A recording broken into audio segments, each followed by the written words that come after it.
Prosseguindo no estudo de História da Igreja 2, vamos agora à lição 3, está na página 39 do nosso livro. É o capítulo 2 do material didático que diz o nascimento e domínio da Igreja Católica. Bom, como Constantino ele organizou essa instituição, como nós vimos com os bispos que adoraram o demônio para não morrer, ele também vai enriquecer essa instituição, vai dar poder a ela, e essa instituição ela vai crescendo, porque ela vai usar o mesmo artifício que as religiões pagãs usavam. As religiões pagãs, elas diziam que os deuses determinavam a vitória ou a derrota. E a Igreja Católica ela vai usar esse mesmo artifício. As religiões pagãs, elas diziam que a salvação, o acesso ao paraíso era controlado pelos sacerdotes. A Igreja Católica vai fazer a mesma coisa. Tá bom? Então ela vai enriquecer de uma maneira que nem as religiões pagãs enriqueciam. Tá bom? Bom, o número 1 no material didático diz cristãos mortos e cristãos sobreviventes. O problema da perseguição do Império Romano não eram os cristãos que eles matavam. Eles estavam seguros com o Senhor, aguardando a ressurreição dos mortos. O problema eram os cristãos capturados que eles não matavam, pois estes sobreviviam após trabalhar no culto pagão dedicado às divindades romanas, tais como Júpiter, Mitra e a divindade chamada Vaticanos, esta última inspiradora da sede da Babilônia apocalíptica. Por que até hoje a Igreja Católica chama sua sede de Vaticano? Porque Vaticanos era uma divindade romana. Então essa é a divindade inspiradora da Igreja Católica, uma das. E essa divindade ela é importante porque em Roma todas as crianças eram consagradas a essa divindade. Porque em Roma, Vaticanos era a divindade responsável pela capacidade da criança falar, ou seja, pela capacidade do vaticínio da criança. Então todas as crianças eram consagradas a essa divindade que iria capacitar a criança a falar. Tá bom? E a Igreja Católica substituiu essa consagração pelo batismo de recém-nascido. Tá bom? O comentário prossegue. Os cristãos que trabalhavam servindo em um templo dedicado aos deuses romanos estavam servindo aos demônios. Paulo havia dito que os gentios, romanos nesse caso, sacrificavam aos demônios e afirmam: não quero que sejais participantes com os demônios. O apóstolo prossegue descrevendo o culto pagão como o cálice do demônio. 1 Coríntios 10, 21. Infelizmente, as perseguições do Império Romano fez com que muitos cristãos acabassem participando diretamente, dirigindo culto aos demônios, porque eles tinham que sacrificar aos demônios, né?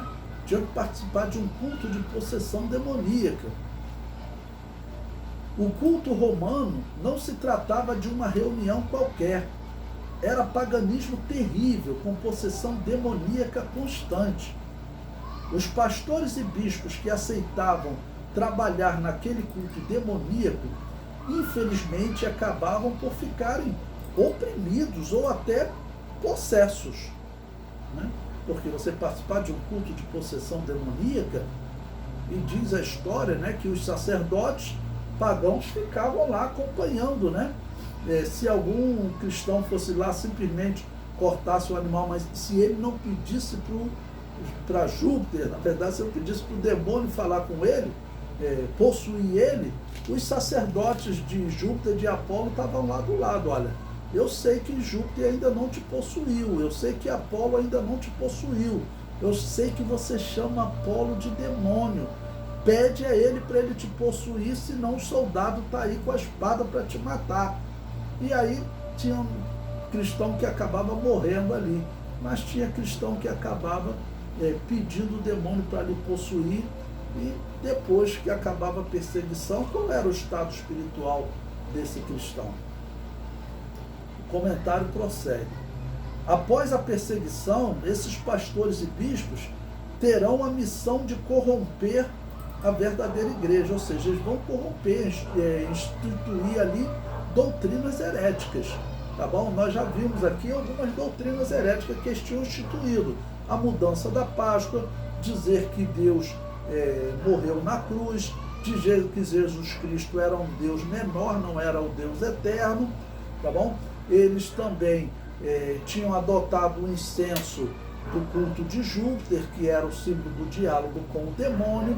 Também Eusébio de Cesareia, nesse período, ele já pregava, como está no seu livro História Eclesiástica, que Jesus Cristo não voltará para implantar um reino na terra, ok? Eusébio de Cesareia prega isso no seu livro, ele nega o milênio, ele diz que a Igreja Católica tinha essa função, ele e Constantino estavam implantando o reino de Deus na terra. Era só heresia, né? Corrompendo a igreja. É o rio lançado pela serpente. O comentário prossegue.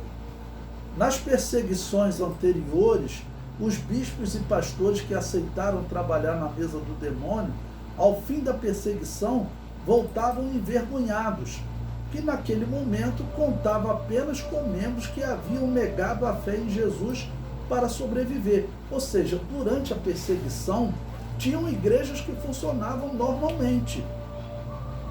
Contei para vocês a história de Melécio, do mestre de Ário, do próprio Ário, né? Eram igrejas que funcionavam normalmente. Por quê? Porque o pastor aceitava trabalhar na igreja, mas ele demonstrava reconhecer a existência dos deuses romanos.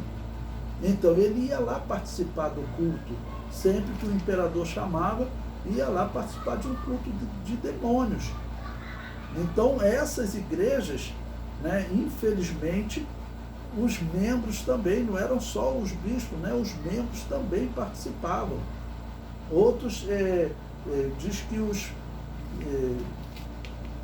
imperadores, eles davam um documento para o cristão que adorou o demônio. Ele tinha um documento para comprovar, ok? Para se alguém viesse acusar ele, né? Ele, não, está aqui o documento, eu adorei o demônio, né?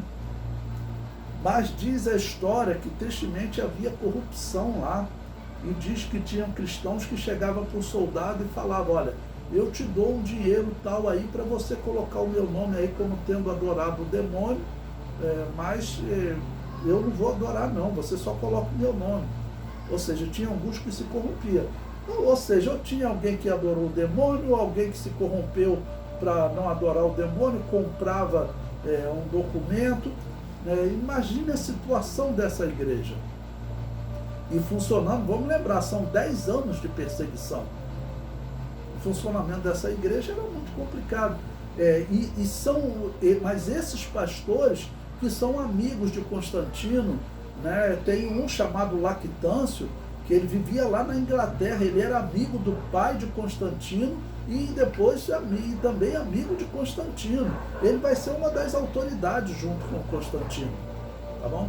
E infelizmente Lactâncio também adorou o demônio para não morrer. Então, essas pessoas que vão ser colocadas na Igreja Católica. As outras igrejas, quando nós vermos aí chegarem numa reunião, eu vou lá debater com esses bispos traditores. Constantino vai imediatamente começar a perseguir eles, né? O comentário prossegue. Com o tempo, os cristãos que viviam escondidos nos cemitérios e montanhas voltavam para a cidade e encontravam as igrejas em uma situação clamorosa. O problema dos dias de Constantino é que esses bispos e pastores que aceitaram trabalhar no culto pagão de Júpiter foram colocados por Constantino para presidir a igreja. Graças à influência de Constantino e do Império, tornaram-se líderes da igreja em Roma e no mundo, adotando as práticas do culto pagão, porque em todo o Império Romano, a perseguição de Diocleciano, ela aconteceu em todo o Império Romano. Eusébio de Cesareia, por exemplo, ele foi preso no Egito. Então, vamos dizer que tivesse 10 pastores lá, 10 bispos. Quem ficou governando a igreja? O bispo que aceitou adorar o demônio para não morrer. Os outros, aqueles que fugiram, quando eles voltavam, eles encontravam as igrejas ocupadas por esses bispos. E essa situação, claro, ela vai causar uma grande divisão na igreja.